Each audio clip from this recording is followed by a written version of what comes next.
Good morning mga kapatid. Purihin po ang ating Panginoon na sa kabila nga ng napakaraming mga pagsubok ay hindi niya pinahintulutan na tayo makapaglingkod at mapuri ang kanyang pangalan. At sa umagang ito ay nasa chapter 10 pa rin po tayo ng aklat ni Lucas, pero nasa mga huling talata na. Talata o verse 38 to verse 42, yung ating tutunghayan ngayong umaga. Sa mga talatang ito ay makikita po natin yung dalawang magkapatid na siyang makakatagpo o makaka-fellowship ng ating Panginoong Hesus kasi pumunta si Jesus sa kanilang bahay. At itong dalawang magkapatid na ito ay si Martha at saka si Mary.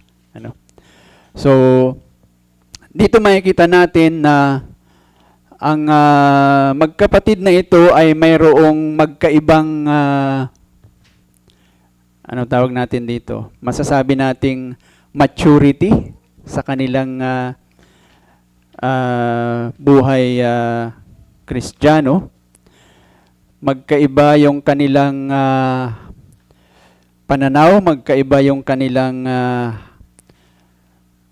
gustong gawin bilang isang tagasunod ng Panginoon.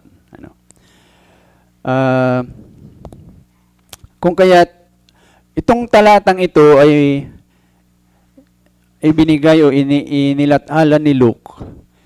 Kung tutuusin, hindi talaga para sa kanilang dalawa lang.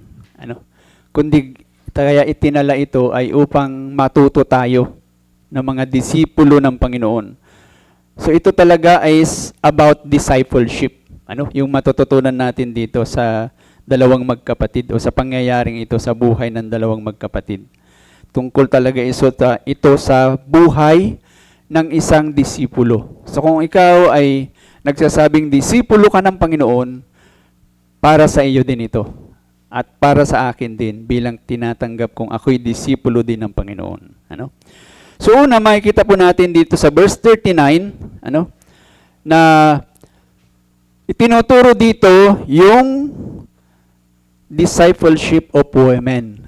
Na mayroon talagang o pinapahalagahan talaga ng Panginoon hindi lamang ang mga lalaking disipulo niya, kundi pati ang mga babaeng disipulo niya. Kinikilala niya sila na parte ng kanyang tinatawag na mga dinidisipulo, na mananampalataya.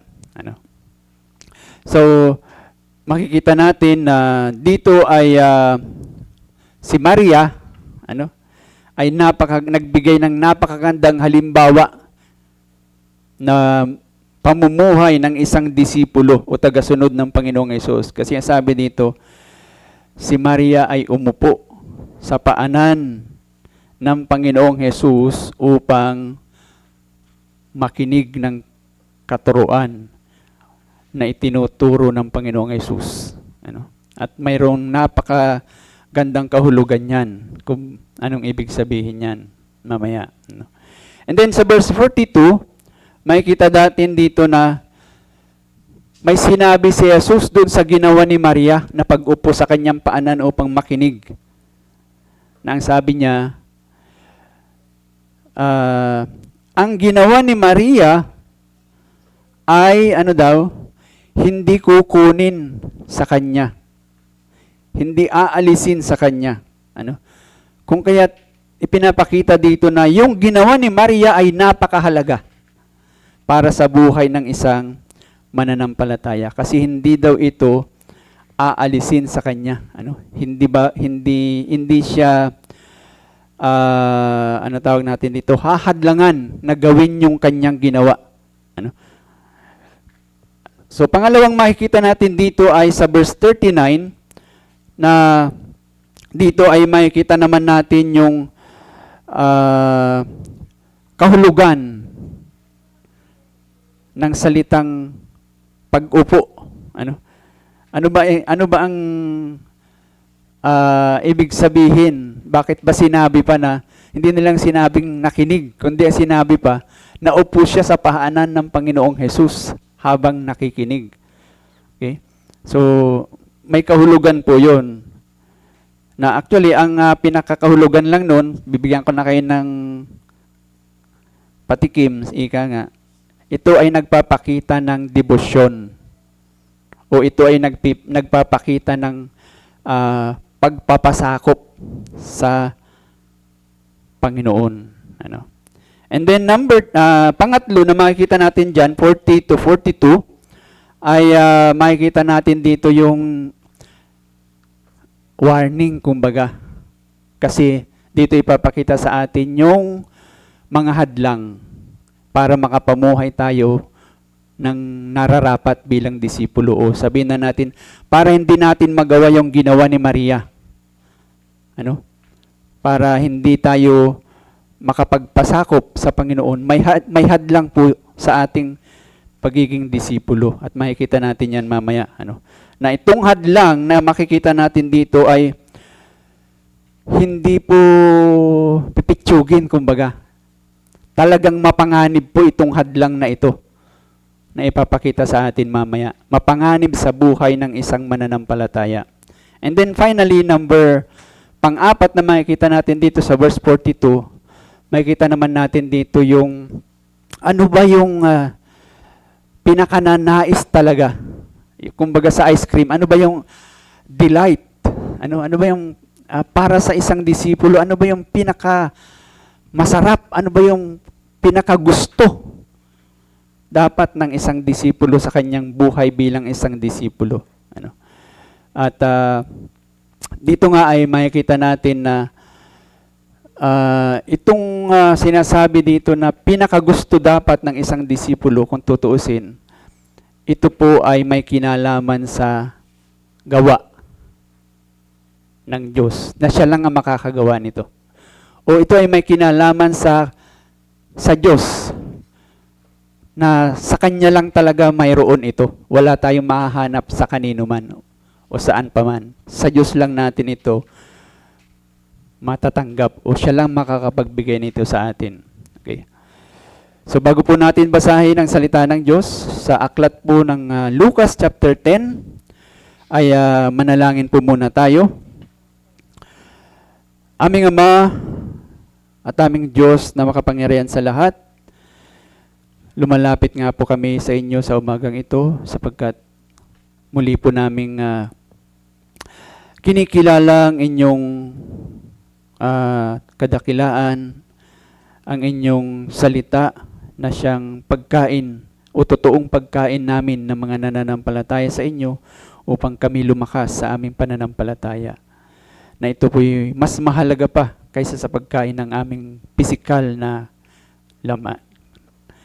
Loobin mo, Panginoon, na tunay nga pong marinig namin ang inyong salita o ang inyong katotohanan, maunawaan, at ito nga po ay aming makain at namnamin, at higit sa lahat ay amin pong maisabuhay sa pang-araw-araw po naming pamumuhay upang ikaw ay aming maluwalhati.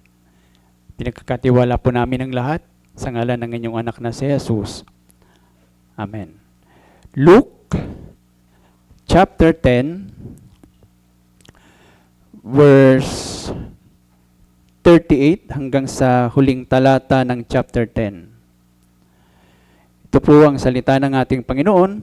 Pakinggan po natin ng may pagpapakumbaba. Sa pagpapatuloy nila sa kanilang lakad, pumasok siya sa isang nayon.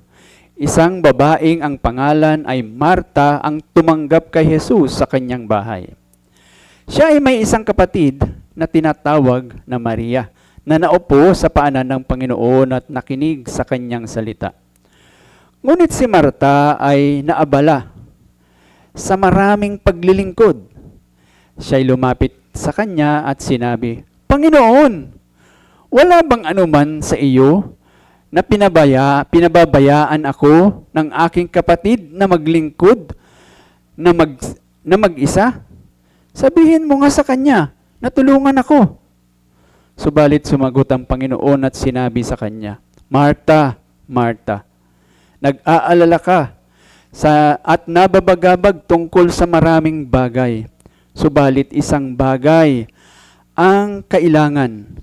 Pinili ni Maria ang mabuting bahagi na hindi kukunin sa kanya. Purihin ang Panginoon sa pagkabasa ng kanyang banal, dalisay, at walang hanggang salita ng Diyos. Nawa, siya po ang patuloy na magsulat o magtanim nito sa ating mga puso at isipan.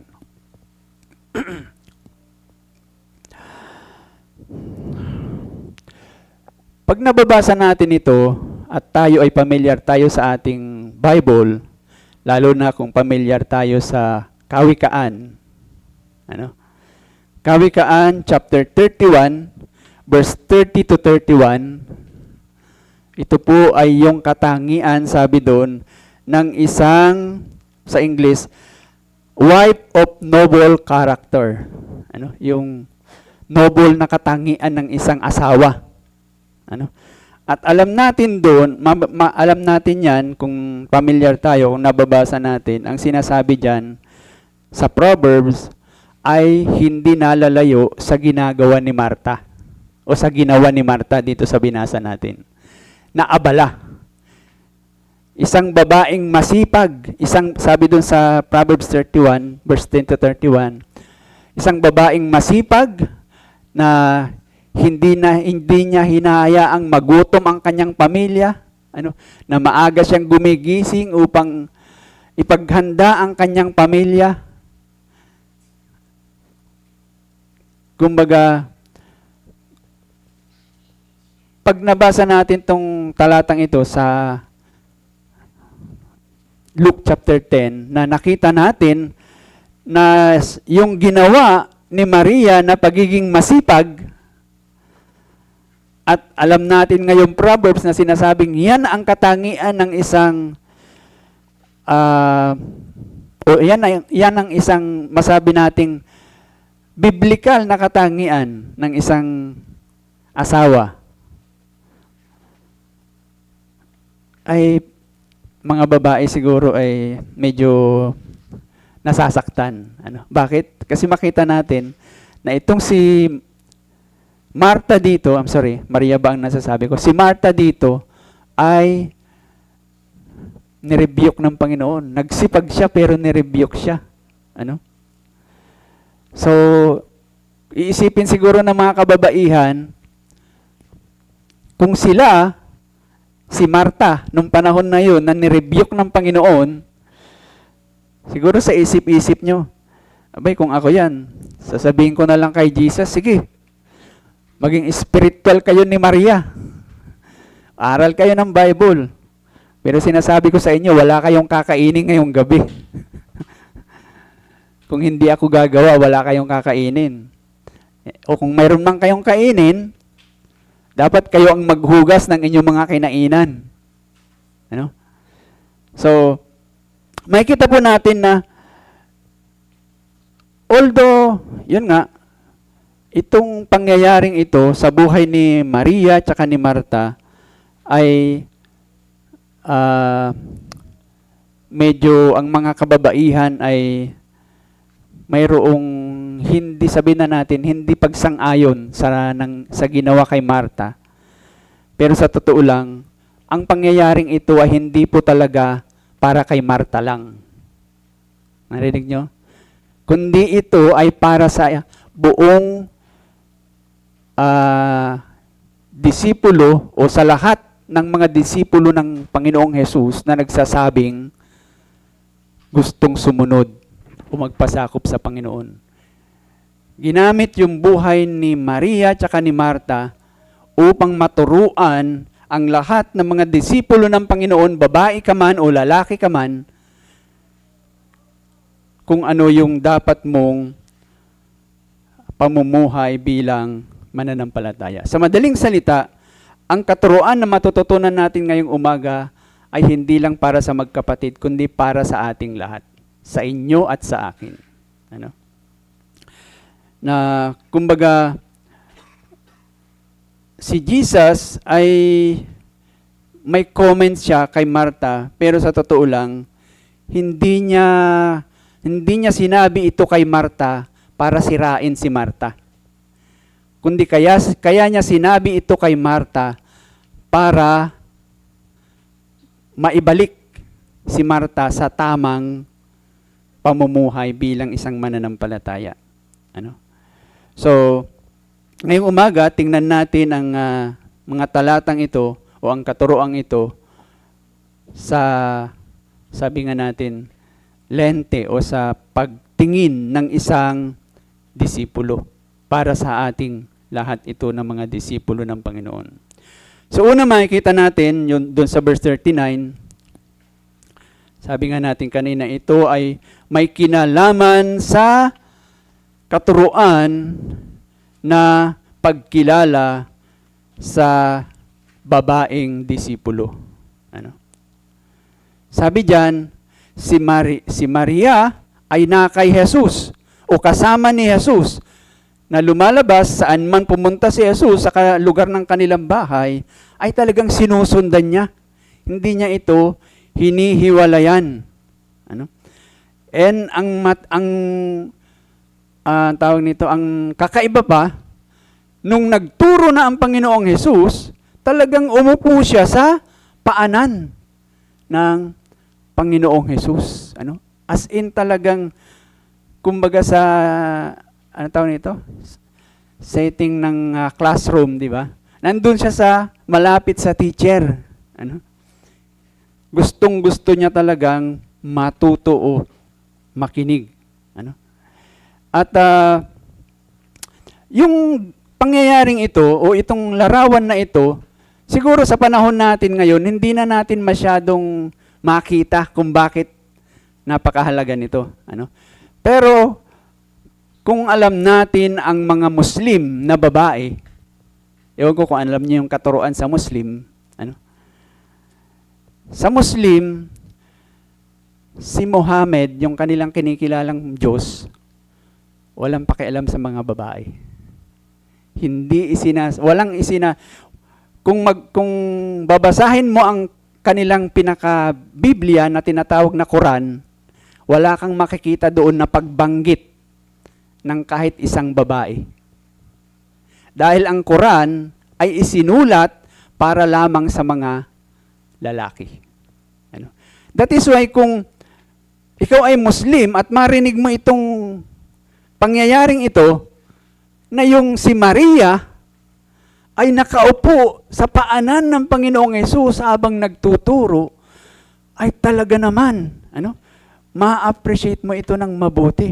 Mayroon ngang isang babae na Muslim na nung mabasa daw niya itong pangyayaring ito sa Luke chapter 10, ang pangalan ng babae, hindi ko alam kung tama ang pronunciation ko sa kanyang apelyido, si Dorothy Sayers. Sabi niya, nung mabasa daw niya ito, sabi niya, sa wakas, mayroon ng babaeng pumapansin sa ating mga kababaihan, ay lalaking pumapansin sa ating mga kababaihan. Mayroon ng teacher na handa tayong turuan, handa tayong kilalanin bilang mga importanteng bahagi ng kanyang disipulo o ng kanyang grupo bilang disipulo. Ganyan daw namangha itong si Dorothy, nung mabasa niya ito, dahil sa kanyang karanasan bilang Muslim na babae ay wala siyang parte sa kanilang tinatawag na Quran o Biblia. Pero tayo, sa Biblia natin, madaming mababasa na pagpapahalaga sa mga kababaihan. At dito, si Jesus mismo ay nagbigay ng napakalino na halimbawa kung paano niya pinapahalagahan ng isang babae bilang kanyang disipulo. And siguro kayo din naman, alam ninyo na tayo dito sa ating kongregasyon o sa ating church ay kinikilala natin yung salita sa wikang Ingles na complementarism. Ano? Medyo mahabang salita, complementarism. Complementarianism pa pala. Complementarianism. Yan. Yun ang tama. Na ang ibig sabihin niyan, yung babae at lalaki sa loob ng iglesia ay hindi po, ano tawag natin dito? Sila po ay nagtutulungan, kinikilala ang kanilang kanya-kanyang parte, pero nagtutulungan sila pa. Pareho silang mahalaga sa loob ng iglesia. Pareho silang mahalaga sa paglilingkod sa Panginoon. Ano? Yun po yung pagkilala natin. Although, tayo dito sa Reform, mayroon talaga tayong sinusunod na katuruan na bagamat kinikilala natin yung parihong kahalagahan ng babae at lalaki, pero lalaki lang talaga ang dapat na nangunguna. Okay? And mamaya, masasaksihan natin na mayroong isa ulit lalaki na hinirang ng Panginoon para mapasama sa leadership ng church na ito bilang elder. Ano? Okay? Pero, bagamat kinikilala natin, tinatanggap natin na lalaki lang talaga ang dapat na maging elder o dapat na maging leader sa isang iglesia. Actually, hindi lang sa loob ng iglesia, kundi pati sa loob ng tahanan, sa pamilya, dapat lalaki talaga yung nangunguna. Dapat talaga lalaki yung kinikilalang leader ng tahanan. Na sinasabi nga natin, pag yung asawa, mga babae, kasi karamihan ng churches natin ay mas marami ang babae. So, tinuturoan natin yung mga kababaihan na kung hindi magawa ng inyong asawang lalaki ang manguna, itulak nyo silang manguna. Ano? Ibig ko sabihin, huwag nyo silang idomina, kundi tulungan nyo sila. Yun. Ano? Anyways, so, yan po yung ating pagtuturo, ano? Na kumbaga, yung mga kalalakihan ay ang talagang itinalaga ng Panginoon na maging tagapamuno sa loob ng iglesia at sa loob ng bahay o sa pamilya. Ano? Kung kaya't huwag po nating isipin, lalo na kayong mga babae, although alam ko marami mga churches na inilalagay na yung mga babae sa leadership. Kasi nga, may mga, ano tawag ito? Nag-o-object na sinasabi nila, hindi ba pagka hindi mo isinama yung babae, may kakayanan naman sa leader? Ano na yan? Hindi na pantay-pantay ang iyong pagtingin. Mayroon na mas, yung tinatawag nating, mas kinikilala mo na o mas itinataas mo lang ang lalaki at ang babae ay hindi. Pero hindi po ganon tayo. Ano? Bagamat yung pagsunod natin na lalaki lang talaga ang leader o ang elder o ang namumuno sa iglesia, ay hindi po ito galing sa tao. Galing ito mismo sa salita ng Diyos, kung kaya't siguro pag nakita na natin ang Panginoong Jesus, sa Kanya natin, ipaliwanag natin sa Kanya kung bakit. Ano? Pero maliwanag naman kasi sa Bible, yung mga katuruan kung bakit. Ano? Pero kung hindi pa tayo satisfied doon, si Jesus po ang makakapagbigay ng karagdagang pang sagot kung bakit. Ano? So, ang sa atin lang kung bakit natin ginagawa o bakit natin sinusunod na lalaki talaga ang leader ay sa dahilang yung kasi ang natututunan natin, yun kasi ang nababasa nating katuruan ng Biblia. So, bilang tayo, sinasabi natin, sola scriptura tayo, ang Bible alone o Bible alone lang talaga ang ating otoridad sa kung ano ang dapat sa authority ng Biblia tayo nagpapasakop, hindi sa ating pakiramdam o hindi sa talino ng kung sino paman, kung kaya't ginagawa natin yon. So, ganun lang din po kasimple yun, kung tutuusin. Ano? So, yung mga lalaki na leader, kung tutuusin, mga kapatid, ay yun ang inilagay ng Panginoon upang maging leader sa dahilang mayroon kasi silang napaka-specific na tungkulin. At yun ay mababasa natin sa Ephesians chapter 4, verse 11 to 13. Siguro tingnan natin ito. Ito po kasi yung dahilan. Ito po yung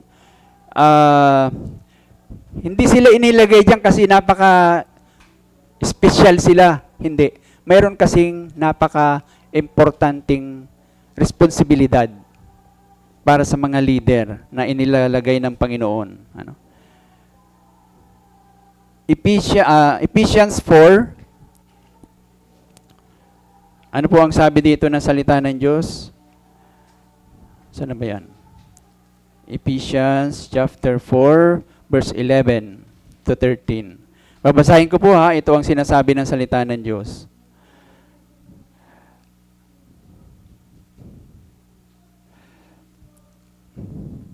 Pinagkalooban niya ang iba na maging apostol, ang iba'y propeta, ang iba'y ebanghelista at ang iba'y pastor at mga guro. Bakit daw nagbigay ang Diyos ng mga ganitong kaloob? Sabi dito, upang ihanda ang mga banal. Sino ang mga banal? Lahat po ng mananampalataya, babae man o lalaki. Ano? Sa gawain ng paglilingkod sa ikatitibay ng katawan ni Kristo. Ano? Hanggang makarating tayong lahat sa pagkakaisa ng pananampalataya at sa ganap na pagkakilala sa anak ng Diyos, hanggang maging taong may sapat na gulang hanggang sa sukat ng ganap na kapuspusan ni Kristo. Ano? So dito makikita po natin na ang mga elder ay inilalagay hindi para ilagay sila sa pedestal, para sambahin sila, para papurihan sila, para ilagay sila sa kakaibang espesyal na katangian. Ano? Hindi po. Inilalagay ang mga leader, ang mga elder sa posisyong ito o sa kalalagayang ito ng Panginoon dahil mayroon po silang napaka-halagang kailangang gampanan na tungkulin. Ano daw yun? Upang ihanda ang katawan o ang iglesia o ang lahat ng mga mananampalataya sa isang napakahalagang gawain din. At ano yung napakahalagang gawain? Upang maglingkod sa Panginoon para sa ikatitibay ng katawan ng Panginoon. Naigis niyo po? So kaming mga elder ay inilalagay, natutuwa nga ako kasi nung pinag-aaralan ko ito, saktong-sakto nga kasi mayroon tayong i-install mamaya, loobin ng Panginoon na elder. And ito na nga yun. Na kumbaga, ang mga elder, kung tutuusin, ay inilagay, hindi upang, o ang mga lalaki ang inilalagay na elder, hindi upang mas mataas ang antas ng mga lalaki at mas mababa ang antas ng mga babae, hindi. Kasi ang mga elder o ang mga leader ay inilalagay sa iglesia, lalo na nga ang mga elder, ay sa dahilang mayroon silang napakahalagang kailangang gampanan na responsibilidad o na ministeryo. At yung kanilang gagampanang ministeryo ay para sa, sabi diyan, ikalalago ng iglesia o ng kongregasyon o ng katawan ng Panginoon upang ang katawan ng Panginoon ay lumakas. At sino ang gagamitin? para ang katawan ng Panginoon ay lumakas? Lahat, babae man o lalaki. So mayroon bang partisan doon? Mayroon bang minamaliit doon? Hindi po. Lahat tayo ay gagamitin ng Panginoon para sa kanyang iglesia, pero mayroon nga lang inilalagay ang Panginoon na upang gamitin ng Panginoon na magturo. Ano? So, sa dami na, hindi naman dami, ilang church ba yung na pinanggalingan ko na? Siguro mga 5. Yung unang-unang church na pinuntahan ko, malaki. Nasa mga mahigit 1,000, 4 na service maghapon. Ano? Mayroon pa minsan evening service pang 5. Ano? Pero alam nyo, sa experience ko sa lahat ng church na nakita ko, mas marami ang babae. Wala akong nakitang church na mas marami ang lalaki. Laging mas marami ang babae. At ganoon din po dito sa ating church. Mas marami ang babae. Ano? So kung minamaliit natin ang mga babae, kung hindi natin binibigyan ng importansya ang mga babae, edi paano na lang? Ano? Hindi na tayo magiging masigla kasi kukunti ang lalaki. Hindi po. Marami man ang babae, pero makita ninyo, kaming mga elder, kaming mga nagtuturo, ay lagi kaming nagmamakaawa sa Panginoon na gamitin niya kami upang kayo po, mga kapatid, lalaki man o babae man, ay mapalago o maturuan, maibigay namin sa inyo ang tamang katuruan upang kayo ay lumago at makapaglingkod sa Panginoon. Okay? So, mahalaga, hindi po natin minamaliit ang mga kababaihan. Ano? At si Jesus nga ay pinapakita niya dito na pareho ang tingin niya sa disipulong babae at lalaki. Ano?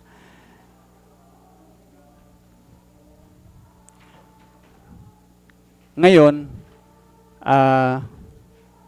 pareho pala, bakit hindi tayo umirang ng babaeng leader? Babalik po tayo doon sa ginawa ng Panginoong Hesus. Kasi siya, pwede siyang manghirang ng leader. Pwede siyang kumuha ng elder na babae. Kasi may mga babaeng mga matured sa kanyang grupo. Yan, nandyan si Lydia, ito nga, si Maria, grabe yung kanyang pagpapasakop sa Panginoon. Diba? Pero, hindi sila hinirang na leader. Ano? Hindi sila isinama sa namumuno sa iglesia. Kaya, hindi rin natin gagawin yun. Ano? So, bilang mga kababaihan sa church, ang sinasabi natin dito ngayon, ipinapakita sa atin ng Panginoong Hesus na ang mga kababaihan ay pareho ang halaga sa mga kalalakihan kung ang pag-uusapan ay ang pagiging disipulo. Ano? Kung ang pag-uusapan ay ang paglago ng iglesia. Pare-pareho po tayong ginagamit o gagamitin ng Panginoon. At ako mismo ay nagsasabi bilang inyong elder na kayong mga kababaihan sa church ay napakalaking encouragement ang ibinibigay nyo sa amin bilang mga leader. Ako personally sa aking asawa, sa aming bahay, sasabihin ko sa inyo, hindi ko magagawa yung aking tungkulin bilang elder sa nagagawa ko ngayon. Although alam ko, inaamin ko, marami pa akong hindi nagagawa. Hindi ako perfect. Ano? Sana mayroon pang madagdagan pa ang aking kayang gawin. Pero sa nagagawa ko ngayon, kaya ako nagagawa ito, kasi ginagamit ng Panginoon yung asawa ko para makatuwang, para makasama ko siya sa ministry. Hindi siya nakakasama physically na sinasamahan ako lagi sa mga gawain, pero in terms sa kanyang pagsuporta sa akin bilang kanyang asawa, bilang kanyang elder, kung kaya't nagagawa ko yung aking tungkulin. Ganon din po tayo sa loob ng iglesia. Lahat ng miyembro, lahat ng disipulo ng Panginoon, babae man yan o lalaki, ay kinikilala nating mayroong pare-parehong importanteng responsibilidad, pero ang mga elder nga lang ay mayroong specific na tungkulin, at yun, kung tutuusin, ay ang magturo. Magturo para ang buong iglesia ay makapag-ministeryo. Kung tutuusin, ang mga elder ang hindi, ang primary gawain ng mga elder ay magturo, at sasabihin natin, ang primary gawain naman ng mga member ay humayo. Ay, gets nyo? So, yun po yung kahalagahan ng babaeng disipulo. Ngayon, makikita natin dito yung halimbawa nga, ni Maria. Yung kanyang ginawa, nung makasama niya ang Panginoon, makita niya ang Panginoon, nasa bahay nila ang Panginoon at nagtuturo, anong ginawa ni Maria? Siya ay naupo sa paanan ng Panginoong Jesus. Bakit ba sinabi pa yung naupo na yan?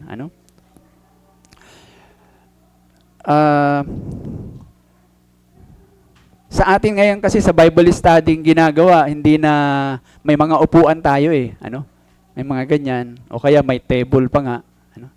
Pero nung kanilang kapanahunan, as in talagang nakaupo lang sila na, nakaunat yung paa, ganon.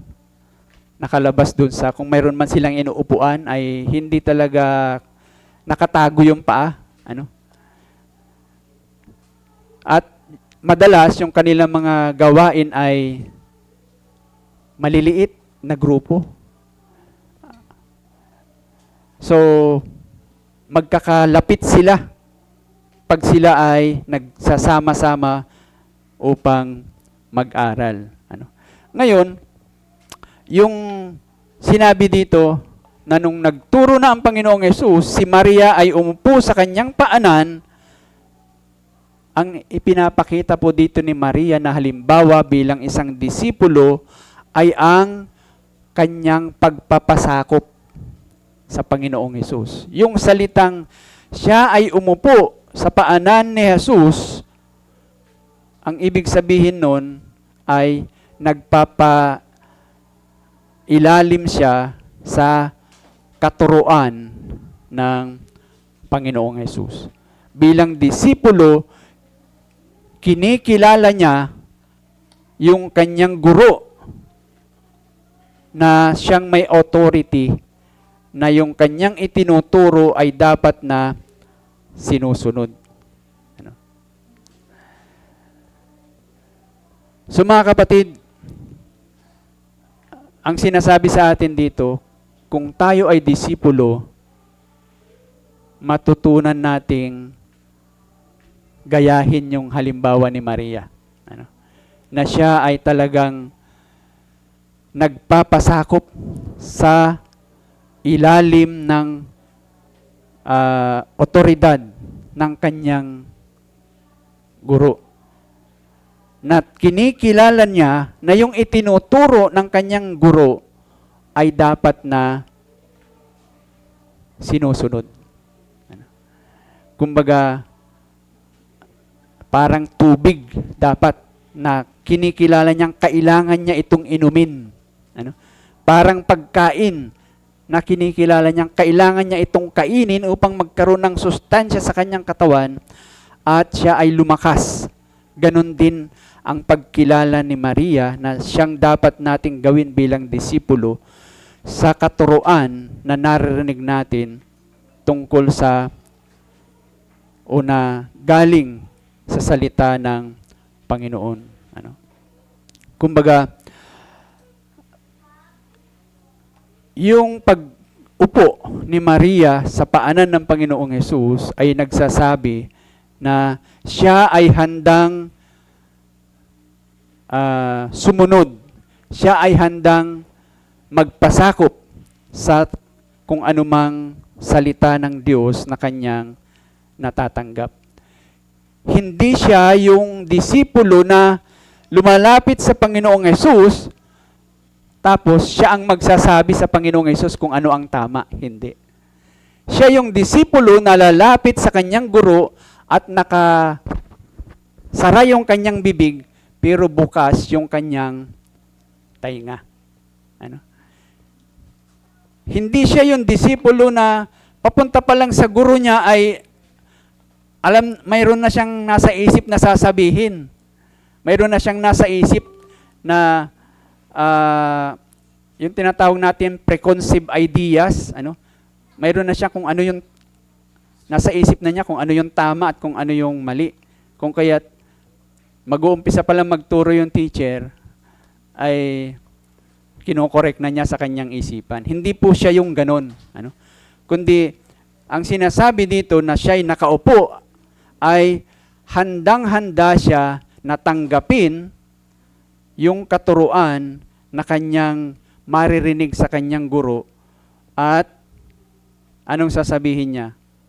Panginoon, magsalita ka. Ako'y iyong lingkod. Nakikinig ako. Ano po ba ang gusto niyong ituro sa akin? Ano?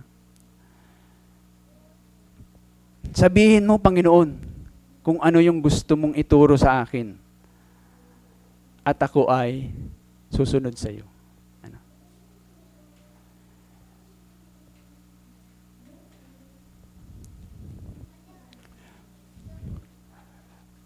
Ang tawag nito, ang pangyayaring ito na halimbawa na ginawa ni Maria na pag-upo sa paanan ng ating Panginoong Hesus ay ano tawag natin dito? Magandang halimbawa o isang halimbawa na dapat nating sundin bilang mga disipulo. Ang tanong nga lang, paano natin ito gagawin? O saan natin ito magagawa yung ginawa ni Maria? Simple lang mga kapatid. Kung tayo ay pumupunta sa church, dapat ganun din yung ating kaisipan. Pagpunta natin sa church, kaya tayo pupunta sa church, bakit? Kasi handa tayo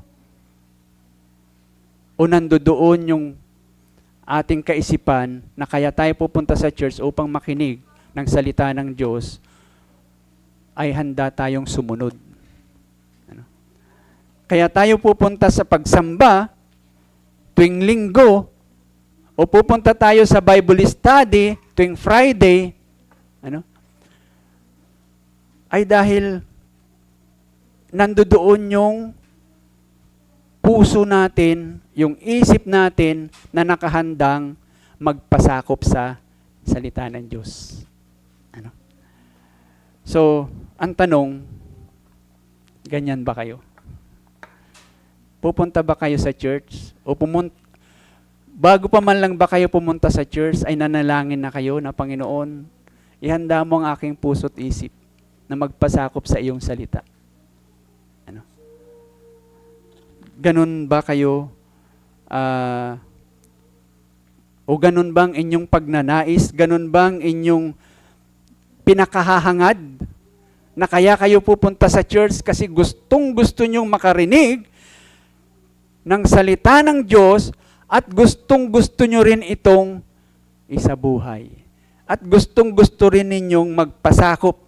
Nasabi nga natin, para bang kung mayroong kang ninanais na pagkain, di ba? At pupunta ka na doon sa kainan na yon, di ba? Excited ka na, yes, makakain ko na. Yes, matitikman ko na naman. Ganon ba kayo sa salita ng Diyos? Kasi ganon yung halimbawang ibinibigay ni Maria. ano, na bilang disipulo. Ano. At yan nga po ay magagawa natin sa ating mga pagsamba.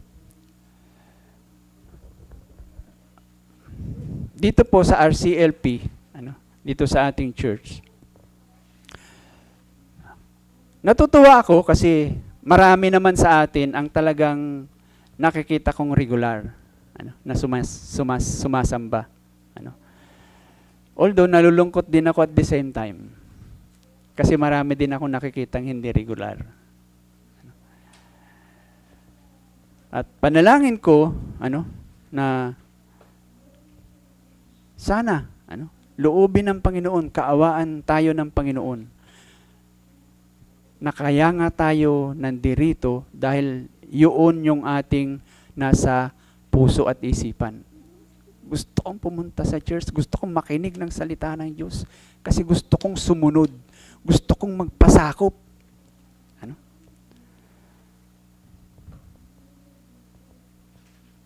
Yun po yung halimbawa na ibinigay ni Maria. Siya ay naupo sa paanan ng Panginoong Hesus na ang sinasabi niya, Panginoon, andito ang iyong servant. Magsalita ka at susunod ako. Napakaganda po nun. Yung tinatawag nating devoted disciple. And pangatlo, so nakita natin, pagpapahalaga sa babaeng disipulo, debosyon ng isang disipulo,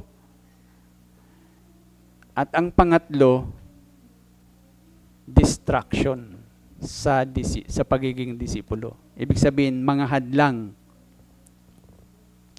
Dito makikita natin sa verse 40 and 42. Makita natin dito si Maria. Di ba? Si Maria, lumabas siya ng kanyang bahay, nakita niya si Jesus nandyan, pupunta sa bahay niya. So ano kaagad-agad ang ginawa ni Maria? Bumalik siya sa bahay niya, naghanap ng mailuluto, inihanda yung kainan,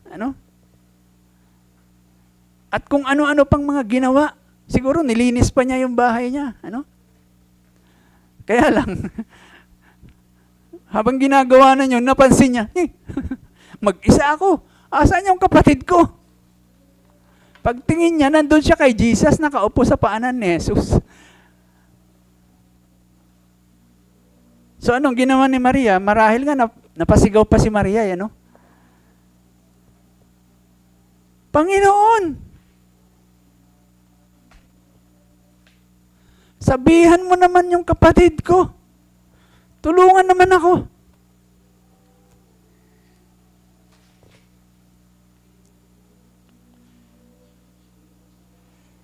Alam ni Jesus kung ano yung nasa puso ni Marta. Kung kaya't, sabihin natin, nirebuke niya si Marta.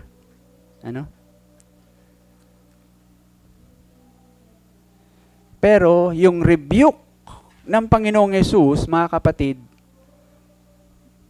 ay hindi po ito rebuke para sirain o para maliitin si Marta o para sabihan lang si Marta ng masama siyang nilalang. Kundi yung rebuke na ginawa ng ating Panginoong Hesus ay rebuke. Ito ay halimbawa ng isang magulang o ng isang ama na sinasaway yung kanyang anak. Di ba? Alam niyo yung mga talata. Sa Kawikaan, chapter 3, verse 11 and 12. Ano sabi doon? Siguro basahin po natin to. Napakaganda nito. Ito yung ginawa ng Panginoon kay Marta. Na bagamat nakakagulat, ba't siya pinagbawalan? O ba't siya sinabihan ng ganun? Nangihingi lang naman ng tulong. Pero yung sinabi ng Panginoong Hesus ay sinabi niya, kasi ito yung kanyang hangarin sa kanyang pagsasabi nung ganoon kay Marta. Sa Kawikaan, chapter 3, 11 and 12. Yeah. Ito, pakinggan nyo po, mga kapatid. Ano sabi dito? Anak ko, ang disiplina ng Panginoon ay huwag mong hamakin. At ang kanyang saway ay huwag mong itakwil. Bakit daw? Sapagkat sinasaway ng Panginoon ang kanyang minamahal. Diba? Gaya ng ama sa anak sa kanyang kinalulugdan. Yun yung ginawa ni Jesus. Kaya niya sinaway, kaya niya nirebuke si Marta kasi mahal niya si Marta. Bilang kanyang disipulo. At sa bagong tipan, sa Hebreo chapter 12, verse 5 to 6, ay ganun din ang kahalimbawang sinasabi. Tungkol sa pagsaway ng magulang sa kanyang anak. Bakit sinasaway? Kayong mga anak, bakit sinasaway ng magulang? Kasi mahal nila kayo. Sinasaway nila kayo para mailagay kayo sa tamang pamumuhay. At yun yung ginawa ng Panginoon kay Marta. Sinaway niya si Marta dahil alam niya na si Marta natutokso na. Saan siya natutokso? Ito yung sinasabi natin. Natutokso na siya sa mga hadlang sa kanya upang makapamuhay siya ng naayon sa dapat na pamumuhay ng isang disipulo. Ano ba kasi yung tuksong lumapit kay Marta? Masyado siyang naging busy. Masyado niyang ginawang masipag sobra-sobra yung kanyang sarili. Mahalaga yung kanyang mga ginawa Pagkain, paghahanda sa kakainan, paglilinis sa kanyang bahay, kasi darating yung kanyang kinikilalang dakilang teacher o dakilang anak ng Diyos. Napakaganda yung kanyang ginawa. Kaya lang, ang problema, yung sinabi sa kanya ng Panginoon, masyado na siyang na-focus doon at nakalimutan niya yung mas importante pa doon. Mahalaga yun, pero mayroong mas importante. Yun yung sinasabi sa kanya ng Panginoon. Kumbaga, yung kanyang mga pinagkakabisihan ay mga pansamantalang bagay lang. Hindi ito yung eternal things. At alam nyo, sa panahon natin ngayon,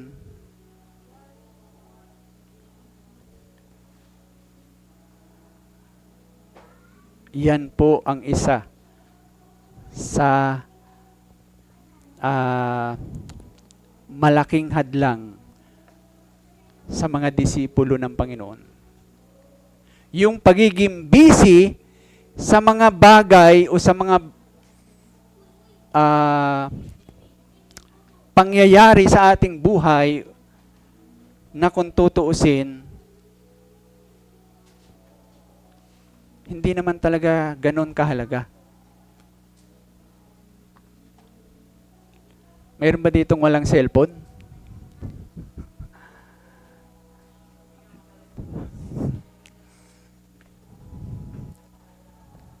Sa panahon natin ngayon, ano mayroon sa cellphone? FB, TikTok, di ba? Viber, ano pa? Messenger, o kaya Shopee, Lazada.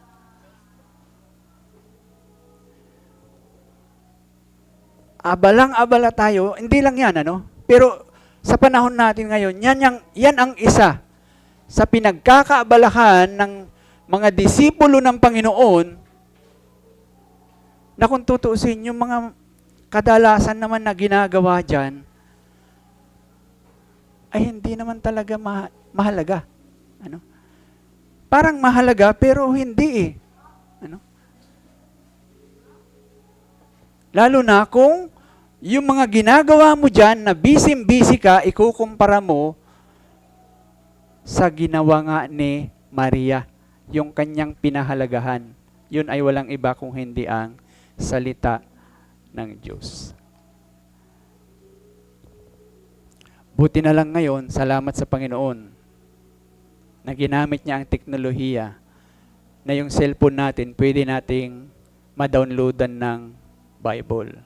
So, ang tanong ko sa inyo, mayroon ba kayong nagka-download na Bible sa cellphone nyo? O ang na-download ninyo dyan ay mga games, mga, yun nga, yung tawag nito, app ng mga nagtitinda, o kung ano-anong mga app na nagbibigay sa atin ng humihigop sa atin, ano, upang maubos yung ating lakas, yung ating panahon, sa napakaraming bagay na sinasabi dito ng Panginoon. Ang mga bagay na yan ay hindi mahalaga kumpara sa bagay na pinahalagahan ni Maria. Ano? Na kung sinasabi nga natin, yung mga bagay na yan, na kung saan ay punong-puno tayo, binabaha tayo araw-araw, ay nagiging hadlang sa ating pamumuhay na nararapat bilang isang disipulo. Ano? Kung kaya't sa panahon natin ngayon, ito po yung panahon, ito yung sabi na natin sitwasyon na kung saan talagang napakahalaga yung mga gawain sa iglesia. Yung pagsamba, yung Bible study, yung prayer meeting, napakahalaga po niyan, lalong-lalo na ngayon. Kasi nga, maraming humahadlang sa atin. Maraming humihigop sa atin na mga bagay-bagay na kung ikukumpara natin sa sinasabi dito na napakahalaga, ay masasabing wala talagang halaga yang mga yan. Mayroon pong sinabi si Jesse Ryle. Hayaan yung basahin ko na ito ngayon kasi isusuli ko na sa nagpahiram sa akin. Salamat, Brother Roy. Ano? May sinabi si Jesse Ryle sa bagay na ito eh. Ano? Sabi niya sa page 86, second paragraph. Basahin ko lang po pakinggan nyo. Sabi niya, let us take heed to ourselves in this matter. Ano daw to? Let us watch our habits.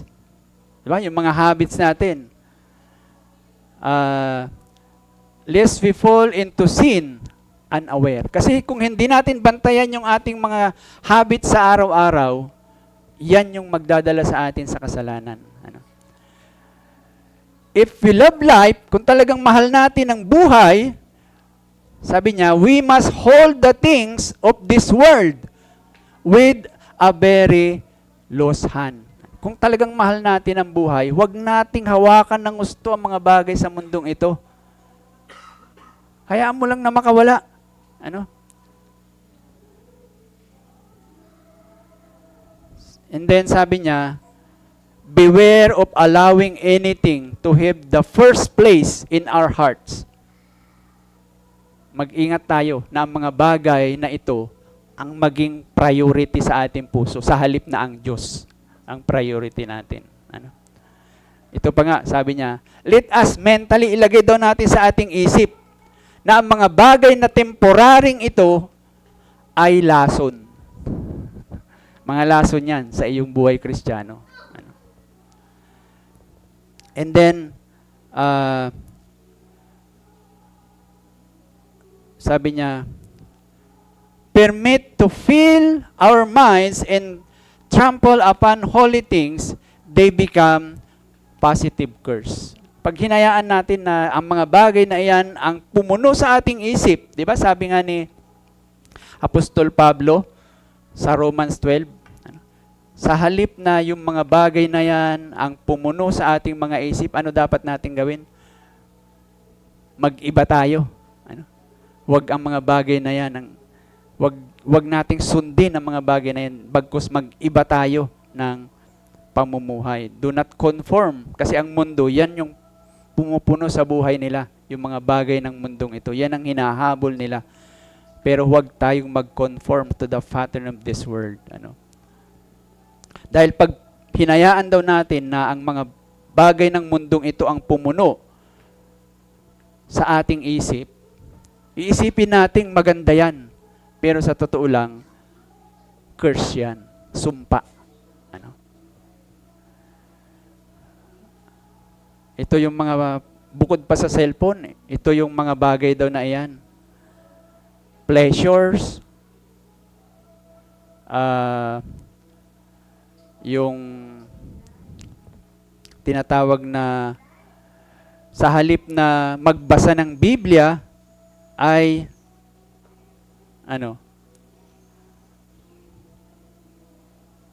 iba ang binabasa. Sabi ko nga, cellphone ang tinitingnan. Sa halip na manalangin ng mahaba, iiksian yung panalangin kasi mayroon pang gagawin o mayroon pang papanoorin.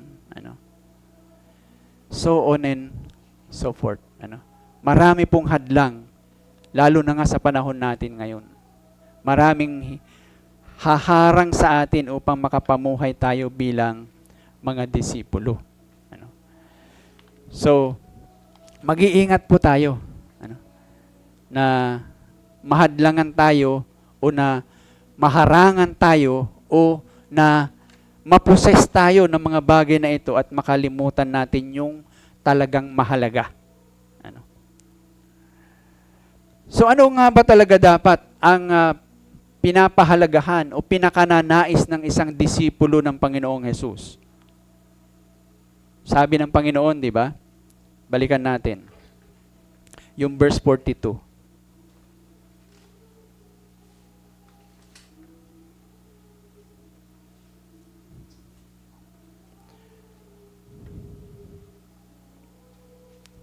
Luke 10 verse 42.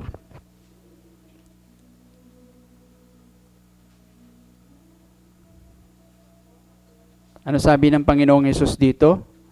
Kay Marta, nung siya ay nagreklamo kasi hindi siya tinutulungan sa kanyang ginagawang sobra-sobrang kabisihan upang ipaghanda ang Panginoon at ang kanyang mga kasama. Hindi specified diyan kung ilan yung mga kasama niya eh. Pero malamang marami. Bukod pa sa 12 disciples, marami pa. Pero ano sinabi ng Panginoon sa kanya? Sumagot sa verse 41, umpisa natin. Sumagot ang Panginoon at sinabi sa kanya o sinabi kay Marta, Marta, Marta, nag-aalala ka at nababagabag tungkol sa maraming bagay. Subalit, sabi niya, isang bagay ang kailangan. Ang dami mong pinakakabalaan, pero ang totoo, napabayaan mo yung isang importante talaga. Isang kailangan mo talaga. Nag-iisang kailangan mo talaga. At ano sabi niya? Alam mo, yun ang pinili ni Maria.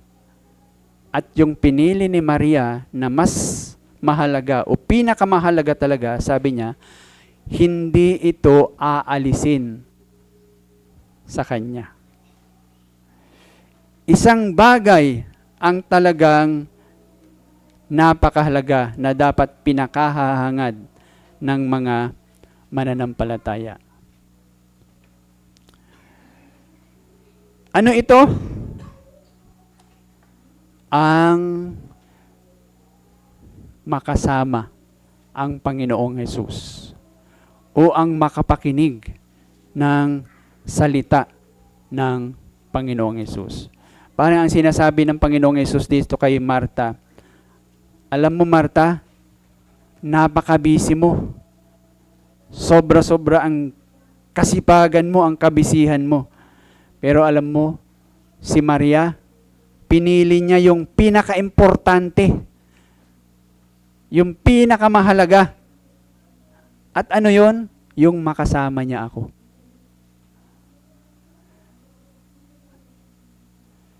Yung mayroon siyang makapakinig siya sa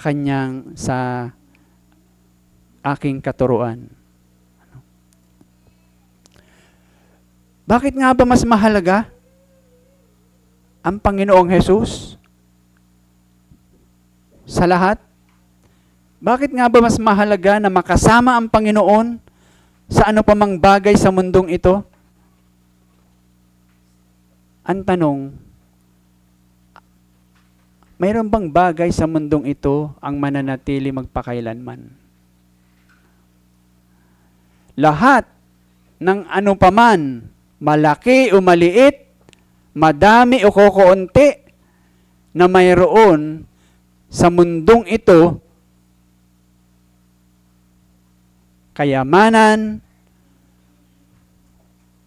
trabaho, pamilya, relasyon, yung mga organisasyon, at pati ang sarili mong buhay sa mundong ito. Ano mangyayari sa lahat ng yan? Mawawala. Lilipas. Mauubos. Pero ang relasyon mo sa Panginoong Hesus, ang pakikiisa mo sa Panginoong Hesus, ang iyong pananampalataya sa Panginoong Hesus, hindi kailanman mawawala. Forever and ever ay sa iyo yan. Nasa sa iyo yan. Kung ikaw ay may relasyon sa Panginoon, mananatili ang iyong relasyon sa Panginoon. Kung kaya't sinabi ni Jesus kay Maria, ito talaga yung importante. Ito talaga yung masasabing good. Ito lang yung pwedeng sabihing mabuti. Ito din yung sabi ni J.C. Ryle. Sabi niya, the true Christian portion is the grace of God. Yung portion din ito na biyaya ng Diyos ay ang talagang masasabing mabuti o good. Kumbaga walang iba, anything, anyone sa mundong ito na maikukumpara sa biyaya ng Diyos. Ito lamang yon talagang mabuti. Ito lamang yung talagang good. Bakit? Ito, pakinggan nyo. Kaya mabuti ang biyaya ng Diyos kasi mabuti ito kahit na ikaw ay nasasaktan. Mabuti pa rin ang biyaya ng Diyos. Mabuti ito kasi kahit ikaw ay may problema sa kalusugan o may sakit, mabuti pa rin ang biyaya ng Diyos. Mabuti ito kasi kahit ikaw ay tumatanda na at alam mong malapit ka ng mamatay, kung nasa iyo ang biyaya ng Diyos, mananatiling mabuti ang biyaya ng Diyos para sa iyo. Kumbaga, ang biyaya ng Diyos sa mamatay ka man o mabuhay ka man o mamatay, mayroon ka man o wala, nananatiling mabuti ang biyaya ng Diyos. Ano? So wala pong ano paman sa mundong ito ang kahalintulad ng biyaya ng Diyos, na nagiging mabuti ito sa lahat ng sitwasyon, sa anumang pagkakataon o sa anumang kalalagayan ng iyong buhay. Ano? So, ang tanong ngayon, mga kapatid, bilang disipulo ng Panginoon, ay masasabi mo ba ngayon sa iyong buhay bilang isang mananampalataya that Jesus is all the world to me? Na si Jesus lang talaga para sa iyo. Habang andito ka sa mundong ito, si Jesus lang talaga ang lahat-lahat para sa iyo. Masasabi nyo ba yan? Maisasabuhay nyo ba yan? Kasi, kung hindi nyo masasabi yan, at mayroong bahagi ng inyong buhay na, kumbaga, nagiging bahagi pa rin, o mas importante pa rin, na mas pinapahalagahan mo pa rin ng higit kay Jesus, o ng higit sa iyong relasyon kay Jesus, o ng higit sa biyayang ipinagkakaloob sa iyo ng Panginoon, ay masasabi nating hindi mo pa mapapangatawanan yan, o hindi mo pa naisasabuhay yan.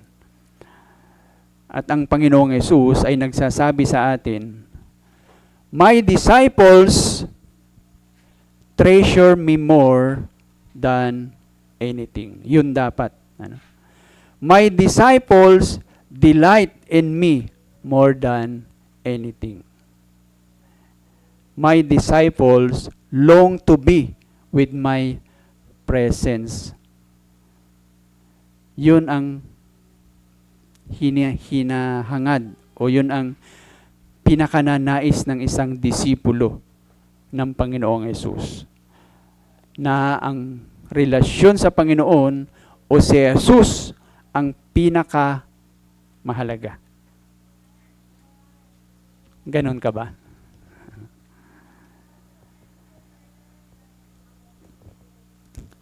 Kumbaga, yung ating mga relasyon sa asawa, relasyon sa mga anak, relasyon sa mga magulang, o yung relasyon natin sa ating mga kapatiran. Lahat ng iyan, yung relasyon natin sa mundong ito, yung ating mga success, yung ating mga naabot na mga, ang tawag natin dito, pangarap sa buhay, lahat ng yan mawawala sa atin. Pero, kung si Jesus ang pinapahalagahan natin sa ano pa ng mas mahalaga sa lahat, yan po ay mananatili sa atin. Kung kaya't sinasabi sa atin ng Panginoon, ako ang pahalagahan ninyo. Ang relasyon nyo sa akin ang unahin ninyo. Ang biyaya ko ang pakahangarin ninyo. Tayo po'y manalangin.